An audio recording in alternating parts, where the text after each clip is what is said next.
Hello प्यारे बच्चों, कैसे हैं आप लोग। उम्मीद करते हैं कि बबुआ खूब अच्छे से होंगे और अपने पढ़ाई को एकदम बेहतरीन तरीका से कर रहे होंगे।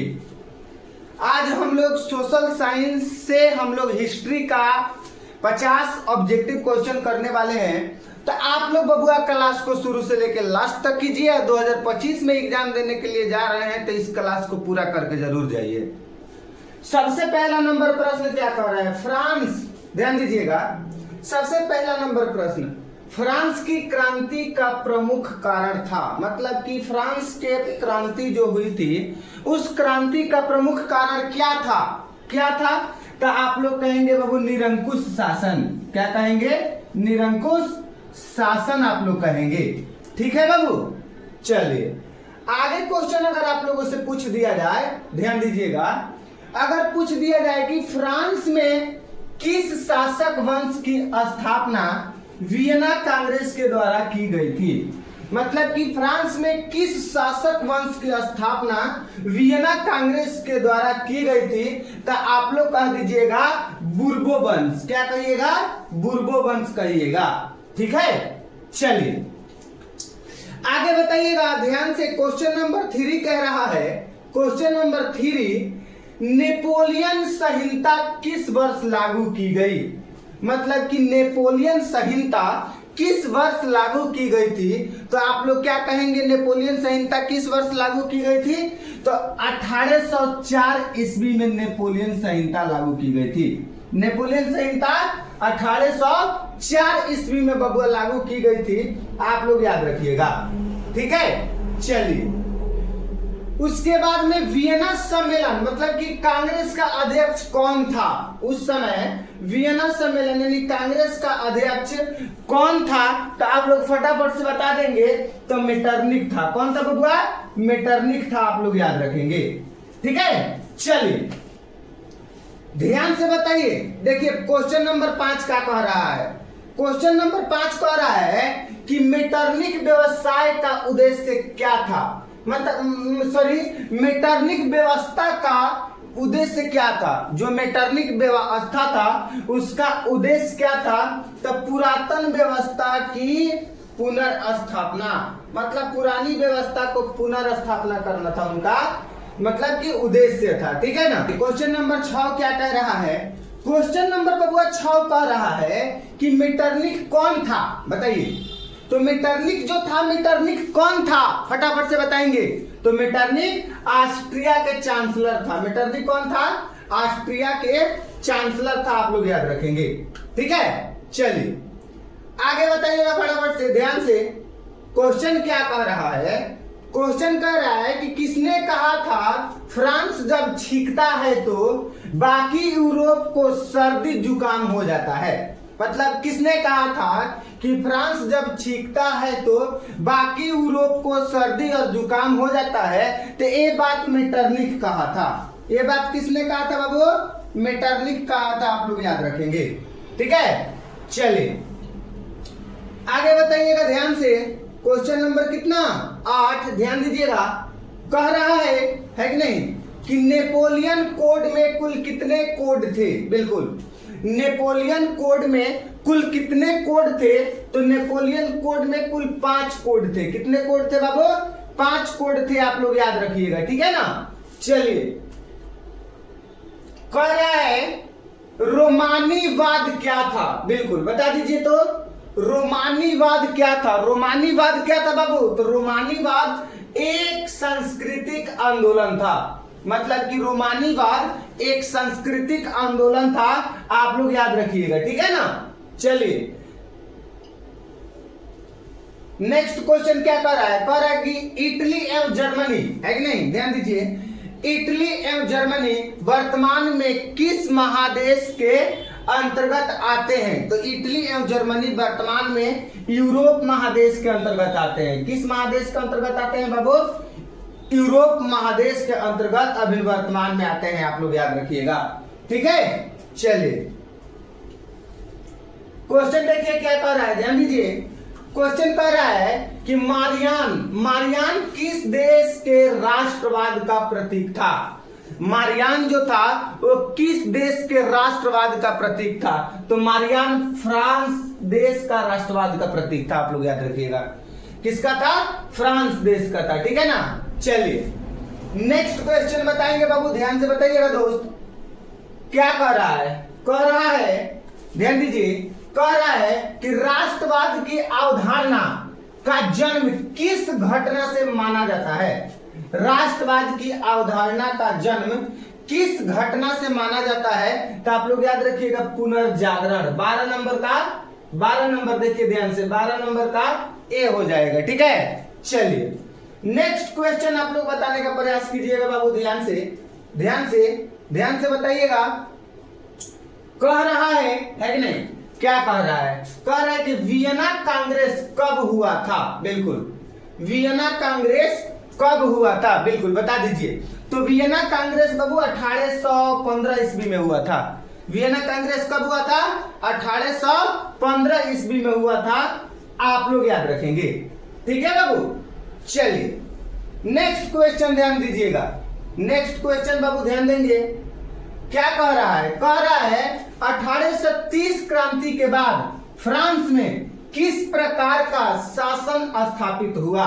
बिल्कुल, 1830 के क्रांति के बाद फ्रांस में किस प्रकार का शासन क्या हुआ था? स्थापित हुआ था।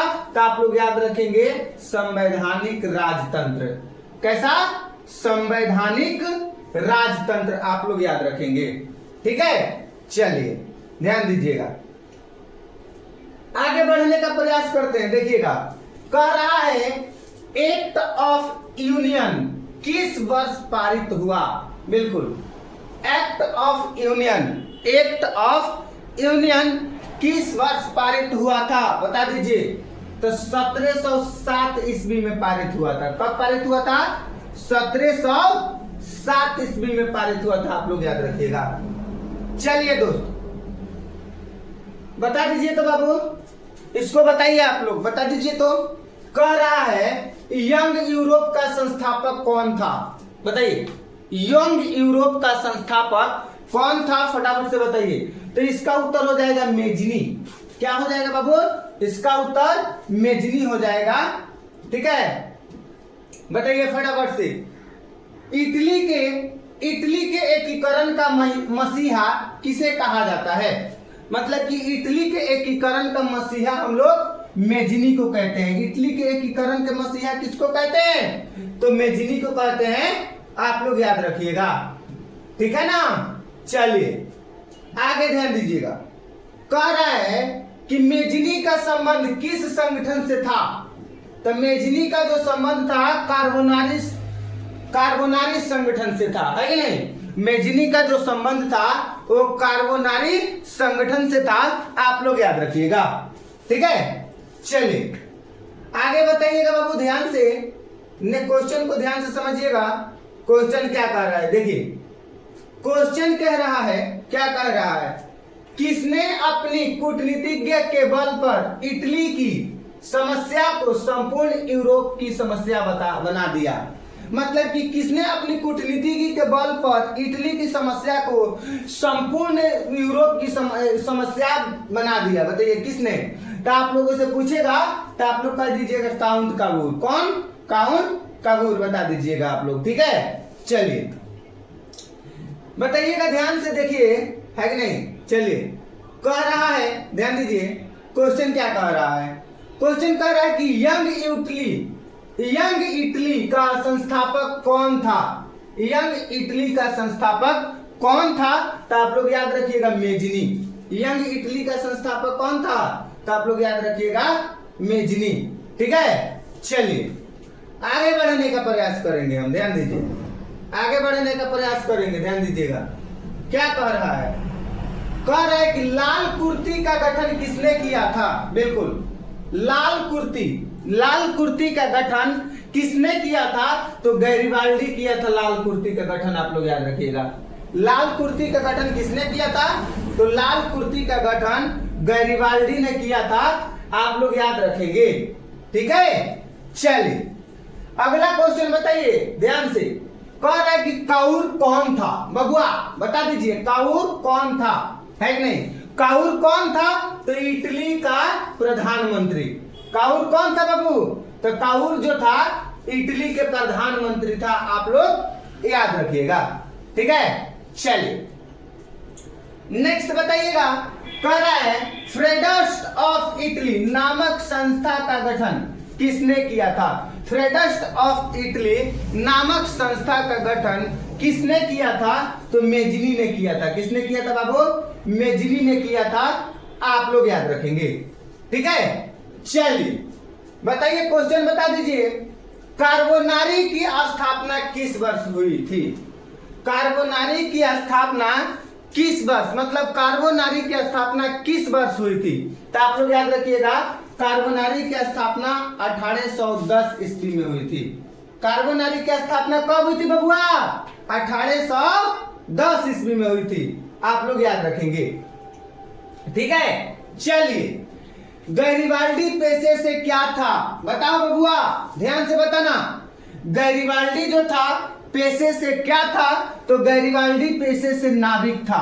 गैरिबाल्डी पेशे से क्या था बबुआ, तो नाविक था, आप लोग याद रखेंगे, ठीक है। चलिए नेक्स्ट क्वेश्चन बता दीजिएगा दोस्त, है नहीं, क्या कह रहा है, कह रहा है कि काउंट काउर को विक्टर इमैनुअल ने किस पद पर नियुक्ति किया था। मतलब जो काउंट काउर था उनको विक्टर इमैनुअल ने किस पद पर नियुक्ति किया था, तो उनको विक्टर इमैनुअल ने बबुआ प्रधानमंत्री पद पर नियुक्ति किया था। किस पद पर नियुक्ति किया था, तो प्रधानमंत्री पद पर नियुक्ति किया था, आप लोग याद रखेंगे, ठीक है। चलिए देखिएगा ध्यान से क्या कह रहा है, कह रहा है कि इटली के एकीकरण में निम्न में से किसका संबंध नहीं है। मतलब कि इटली के एकीकरण में निम्न में से किसका संबंध नहीं है, तो बिस्मार्क का संबंध नहीं है, आप लोग याद रखिएगा। किसका संबंध नहीं है बबुआ, तो बिस्मार्क का संबंध नहीं है बबुआ, आप लोग याद रखिएगा, ठीक है। चलिए ध्यान दीजिएगा क्या कह रहा है, कह रहा है कि विलियम प्रथम कहां का शासक था। मतलब कि जो विलियम प्रथम जो था वो कहां के शासक था, कहां का शासक था, बता दीजिए, है कि नहीं, तो प्रसा का शासक था, आप लोग याद रखिएगा। कहां का शासक था बबुआ, प्रसा का शासक था बबुआ, आप लोग याद रखिएगा, ठीक है। चलिए ध्यान से बताइएगा बबुआ, 29 नंबर क्या कह रहा है, जालवेराइन की स्थापना किस राज्य ने की। मतलब कि जालवेराइन की स्थापना किस राज्य ने की, तो जालवेराइन की स्थापना प्रसा ने की। किसने की थी बबुआ, प्रसा ने की थी, आप लोग याद रखेंगे बबुआ। चलिए उसके बाद में बता दीजिएगा, है कि नहीं, कह रहा है कि सीडन का युद्ध किनके बीच हुआ था। मतलब किनके किनके बीच हुआ था, मतलब जो सीडन का युद्ध है वो सीडन का युद्ध किनके किनके बीच हुआ था, तो प्रसा और फ्रांस के बीच हुआ था बबुआ, आप लोग याद रखिएगा, प्रसा और फ्रांस के बीच हुआ था, बिल्कुल। चलिए आगे बताइएगा, बिस्मार्क किस विद्वान की विचारधारा से प्रभावित था। मतलब कि बबुआ जो बिस्मार्क था उस बिस्मार्क किस विद्वान के विचारधारा से प्रभावित था, तो आप लोग बता दीजिएगा हीगेल। क्या बताइएगा, हीगेल बता दीजिएगा बबुआ, एकदम अच्छा से बता दीजिएगा, हीगेल। चलिए आगे बता दीजिएगा बबुआ, ध्यान से कह रहा है जर्मनी एवं इटली के एकीकरण के विरुद्ध निम्न में कौन था। मतलब कि जर्मनी और इटली के एकीकरण के विरुद्ध निम्न में से कौन था, तो आप लोग याद रखिएगा बबुआ, ऑस्ट्रिया। क्या याद रखेंगे, ऑस्ट्रिया, आप लोग याद रखिएगा, बिल्कुल। चलिए ध्यान दीजिएगा, आगे बढ़ते हैं। कह रहा है बबुआ कि नेपोलियन ने जर्मनी में किस संघ की स्थापना की। नेपोलियन ने जर्मनी में किस संघ की स्थापना की, है कि नहीं, तो किस संघ की स्थापना की, तो राइन संघ की स्थापना की। नेपोलियन ने जर्मनी में किस संघ की स्थापना की, तो राइन संघ की स्थापना की, आप लोग याद रखिएगा। ठीक है बबुआ, चलिए ध्यान दीजिएगा। क्वेश्चन देखिए बबुआ, किस युद्ध के बाद जर्मनी का एकीकरण हुआ? मतलब बबुआ कौना युद्ध के बाद में जर्मनी का एकीकरण हुआ?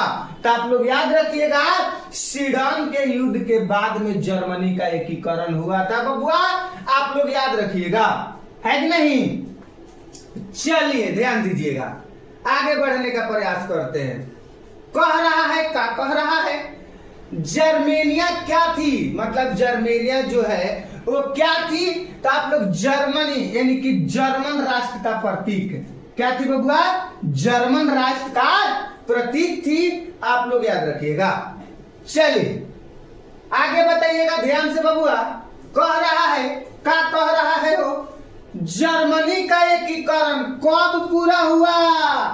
जर्मनी का एकीकरण कब जाके पूरा हुआ? आप लोग फटाफट से बता दीजिएगा। तो 1871 ईस्वी में पूरा हुआ था। जर्मनी का एकीकरण कब पूरा हुआ था बबुआ? 1871 ईस्वी में जर्मनी का एकीकरण पूरा हुआ था, आप लोग याद रखिएगा। चलिए आप बता दीजिए ध्यान से। कह रहा है, क्या कह रहा है? जालवेरिन एक संस्था थी। जालवेरिन एक संस्था थी। क्या थी जालवेरिन? तो जालवेरिन एक व्यापारियों की संस्था थी। क्या चीज की संस्था थी? जालवेरिन एक व्यापारियों की संस्था थी, आप लोग याद रखिएगा। चलिए ध्यान दीजिएगा। क्वेश्चन कर रहा है, सेडान के युद्ध में, मतलब सेडान के युद्ध में किसकी पराजय हुई थी? बताइए, सेडान के युद्ध में किसकी पराजय हुई थी? तो ऑस्ट्रिया की पराजय हुई थी। किसकी पराजय हुई थी? तो ऑस्ट्रिया के पराजय हुई थी, आप लोग याद रखेंगे। बिस्मार्क क्या था बाबू? बताओ तो। बिस्मार्क जो था वो बिस्मार्क क्या था? फटाफट से आप लोग कमेंट करके बताएंगे। तो बिस्मार्क कूटनीतिज्ञ था। बिस्मार्क क्या था? तो बिस्मार्क कूटनीतिज्ञ था, आप लोग याद रखेंगे। ठीक है, चलिए बता दीजिए, हिगेल कौन था? बताइए, हिगेल जो था वो हिगेल कौन था? तो हिगेल दार्शनिक था। हिगेल कौन था बाबू? तो हिगेल दार्शनिक था, आप लोग याद रखिएगा। ठीक है ना? चलिए आगे बताइएगा, क्या कह रहा है? ध्यान दीजिए, प्रश्न कह रहा है, सन 1870 में फ्रांस और प्रसा के बीच युद्ध हुआ था। मतलब सन 1870 ईस्वी में प्रसा और फ्रांस के बीच युद्ध हुआ। सन 1870 में फ्रांस और प्रसा के बीच युद्ध हुआ था। कहां? सेडान, आप लोग याद रखेंगे। ठीक है, चलिए बताइएगा ध्यान से, क्या कह रहा है? कह रहा है, किस संधि द्वारा जर्मनी का एकीकरण पूरा हुआ? बिल्कुल, मतलब कि कौना संधि के द्वारा जर्मनी का एकीकरण पूरा हुआ? तो फ्रैंकफर्ट की संधि, आप लोग याद रखिएगा। कौना संधि के द्वारा? फ्रैंकफर्ट की संधि के द्वारा हुआ था, आप लोग याद रखिएगा। ठीक है, चलिए क्वेश्चन बताइए ध्यान से, क्या कह रहा है? क्वेश्चन कह रहा है, सेल्सविंग और होल्स्टीन का संबंध किस देश के एकीकरण से है? मतलब कि सेल्सविंग और होल्स्टीन का संबंध किस देश के एकीकरण से है? तो आप लोग याद रखिएगा, जर्मनी के एकीकरण से है। किसके एकीकरण से है? जर्मनी के एकीकरण से है, आप लोग याद रखिएगा। चलिए 24 नंबर है कि नहीं, यानी कि 44 नंबर। कितने नंबर? 44 नंबर। ठीक है, बताइएगा, जर्मन राइन राज्य का निर्माण किसने किया था? जर्मन राइन राज्य का निर्माण किसने किया था? तो नेपोलियन बोनापार्ट। किसने किया था? नेपोलियन बोनापार्ट, आप लोग याद रखिएगा। ठीक है, चलिए नेक्स्ट क्वेश्चन बताइएगा बाबू, ध्यान से बताइएगा। रक्त एवं लव की नीति का अवलंबन किसने किया था? रक्त एवं लव की नीति का अवलंबन किसने किया था? रक्त एवं लव की नीति का अवलंबन किसने किया था? तो बिस्मार्क ने किया था, आप लोग याद रखिएगा। किसने किया था बाबू? बिस्मार्क ने किया था, आप लोग याद रखिएगा। ठीक है, चलिए ध्यान दीजिएगा क्या कह रहा है। फ्रैंकफर्ट की संधि कब हुई? बताइए, फ्रैंकफर्ट की संधि कब हुई थी? फ्रैंकफर्ट की संधि तो 1871 ईस्वी में फ्रैंकफर्ट की संधि हुई थी। फ्रैंकफर्ट की संधि कब हुई थी बबुआ? तो 1871 ईस्वी में फ्रैंकफर्ट की संधि हुई थी, आप लोग याद रखिएगा। ठीक है, बताइए सेडन का युद्ध कब हुआ? बता दीजिए बबुआ, सेडन का युद्ध कब हुआ? सेडन का युद्ध तो सेडन का युद्ध 1870 ईस्वी में हुआ था। सेडन का युद्ध कब हुआ था? 1870 ईस्वी में सेडन का युद्ध हुआ था, आप लोग याद रखिएगा। चलिए आगे बताइएगा, जर्मनी के एकीकरण का प्रमुख वास्तुकार कौन था? जर्मनी के एकीकरण का प्रमुख वास्तुकार कौन था? तो प्रमुख वास्तुकार बबुआ बिस्मार्क था, आप लोग याद रखिएगा। जर्मनी के एकीकरण का प्रमुख वास्तुकार कौन था? तो जर्मनी के एकीकरण का प्रमुख वास्तुकार बिस्मार्क था, इस बात को आप लोग याद रखेंगे। ठीक है, चलिए नेक्स्ट क्वेश्चन बताइएगा बबुआ ध्यान से। 1871 में कौन सी संधि हुई थी? 1871 में कौन सी संधि हुई थी? तो 1871 में फ्रैंकफर्ट की संधि हुई थी बबुआ। 1871 में कौन सी संधि हुई थी? 1871 में फ्रैंकफर्ट की संधि हुई थी, आप लोग याद रखिएगा। ठीक है, चलिए नेक्स्ट क्वेश्चन देखिए, जर्मनी के एकीकरण के लिए कौन उत्तरदायी है? जर्मनी के एकीकरण के लिए कौन उत्तरदायी है? तो जर्मनी के एकीकरण के लिए बिस्मार्क उत्तरदायी है। कौन उत्तरदायी है बबुआ? तो जर्मनी के एकीकरण के लिए बिस्मार्क उत्तरदायी है। ठीक है, आप लोग क्लास को लाइक कीजिए, क्लास अगर अच्छा लगा होगा तो, और एक प्यारा सा कमेंट बॉक्स में कीजिए, है कि नहीं, और इस क्लास को टोटल क्लियर कर लीजिए, आप लोगों के एग्जाम में इससे काफी ज्यादा लाभ मिलेगा। मिलते हैं अब नेक्स्ट क्लास में, तब तक सभी प्यारे बच्चों को नमस्कार, जय हिंद।